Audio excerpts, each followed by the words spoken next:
ఎక్కడో ఒక దగ్గర ఇన్ఫ్లేషన్ అని వినే ఉంటారు. ఇన్ఫ్లేషన్ అంటే తెలుగులో ద్రవ్యోల్బణం.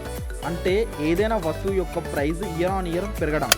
ఈ ఇయర్ వస్తువు ప్రైస్ ఒకటి ఉంటే నెక్స్ట్ ఇయర్ కొంచెం ప్రైస్ పెరుగుద్ది కదా, ఆ పెరిగిన ప్రైస్నే ఇన్ఫ్లేషన్ అంటారు.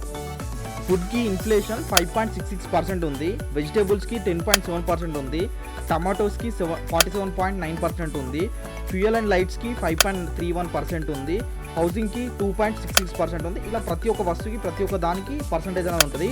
యావరేజ్గా ఇండియాలో ఇన్ఫ్లేషన్ వచ్చేసి ఆగస్ట్ 2024కి 3.65% ఉంది. దీన్ని బట్టి మీకు ఏమర్థమైంది? మీ మనీ ఎవ్రీ ఇయర్ 3.65% పెరగాలి, లేకపోతే మీ దగ్గర same amount every year loss అయినట్టే. ఇలా లాస్ అవ్వకుండా ఏం చేయాలి అని నేను మనీ మేకింగ్ సిరీస్ యూట్యూబ్లో స్టార్ట్ చేశాను. ఒక్కసారి వెళ్ళి అన్ని వీడియోస్ చూడండి. మీ మనీని ఎక్కడ ఇన్వెస్ట్ చేయాలో అని పిన్ టు పిన్ క్లియర్గా ఎక్స్ప్లెయిన్ చేశాను. థ్యాంక్ యూ సో మచ్ అండి.